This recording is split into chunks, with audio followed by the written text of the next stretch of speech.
వెంకటేశాయ. Hello అండి అందరికీ, welcome to Moni official. అందరూ బాగున్నారు కదా? మేమైతే చాలా బాగున్నాం. మీరు కూడా బాగుండాలని ఆ భగవంతుని కోరుకుంటున్నాను. నేనైతే సప్త శనివార వ్రతం చేసుకుంటున్నాను కదా, ఎటువంటి అడ్డంకులు లేకుండా 3 వారాలు పూర్తి చేసుకున్నాను. అలాగే 4వ వారం కూడా చేసుకోవాలనుకుంటున్నాను. మేమే లేచి అన్ని పనులు పూర్తి చేసుకుని పిల్లలకి క్యారేజ్లన్నీ సిద్ధం చేసేసాను.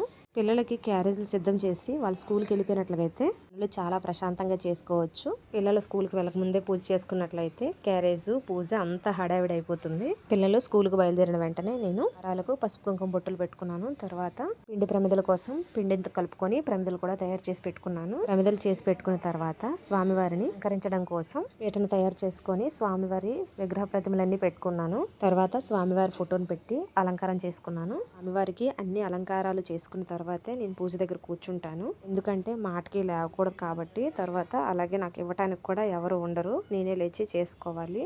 ఎందుకు అలా లేవటం అని ముందుగానే స్వామివారిని ఇలా అలంకరించి అన్ని పూజకు సర్దుకునే కూర్చుంటాను. దీపాలు మాత్రమే వెలిగించకుండా కొబ్బరికాయ కొట్టకుండా ఆగుతాను. అన్ని సర్దుకున్న తర్వాత పూజలో కూర్చొని దీపాలు వెలిగించుకున్న తర్వాత గురు పూజతో మొదలు పెట్టాను. ఆ తర్వాత గణపతి పూజ, అలా స్వామివారి పూజ కూడా మొదలు పెట్టుకున్నాను. ఎటువంటి ఆటంకం లేకుండా స్వామివారు 4 వారాల పూజ కూడా విఘ్నంగా చేసుకున్నాను. స్వామివారికి అలంకరణ చేసి దీపాలు వెలిగించేసరికి ఒక కొత్త వెలుగు వచ్చేసింది. నేను ఈరోజు స్వామివారి పూజ కోసం కనకాంబరం మాల అలాగే తులసి మాల కూడా తయారు చేసుకున్నాను. వాటితో పాటుగా కొన్ని చామంతి పువ్వులు బయట నుండి తీసుకుని వచ్చారు మా వారు. ఆ పువ్వులే కాకుండా మా ఇంటి దగ్గర విరజాజులు, మందార పువ్వులు, శంఖం పువ్వులు, గన్నేరు పువ్వులు కూడా పూసాయి. వాటిని కూడా వేరుకొని స్వామివారి పూజలో అలంకరించుకున్నాను. నేను ఈ రోజు స్వామివారి పూజ కోసం పెద్దగా ప్రసాదాలు ఏమి చేయలేకపోయాను. కొన్ని ప్రసాదాలతోనే స్వామివారికి సమర్పించుకున్నాను. ఈ సప్త శనివార వ్రతంలో ప్రతి వారం కూడా నువ్వుండలు చేయాలని నియమం ఏమీ లేదంట. అలాగే కలసం కూడా నియమం అంటూ ఏమీ లేదంట.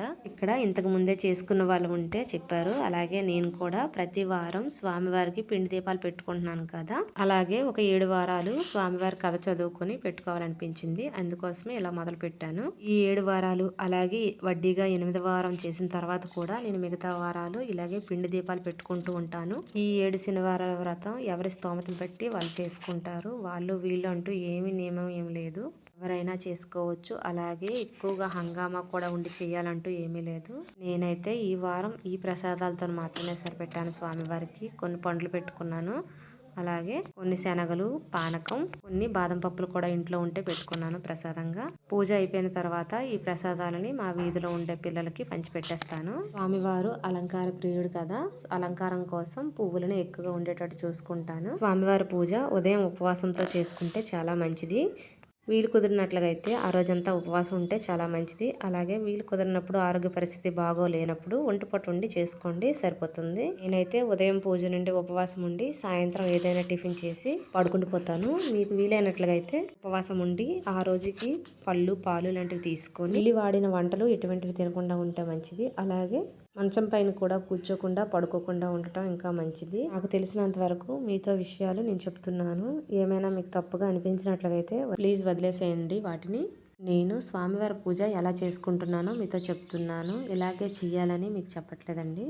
మీరు మీ అవకాశాన్ని బట్టి చేసుకోవచ్చు. నేనైతే స్వామివారి పూజ చాలా ప్రశాంతంగా ఇష్టంగా చేసుకుంటున్నాను.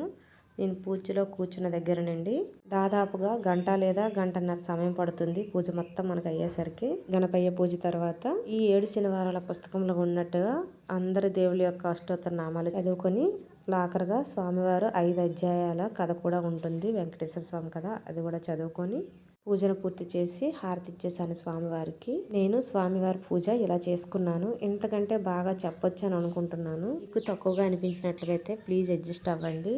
ఈసారి మళ్ళీ ట్రై చేస్తాను బాగా చెప్పడానికి. మీరు కూడా స్వామివారి పూజ చేసుకున్నా, అలాగే నా పూజలో ఎటువంటి లోపాలు మీకు కనిపించినా కామెంట్ చేసి చెప్పండి. నేను ఈ వారం పూజ చేసుకునేటప్పుడు సరి చేసుకుంటాను.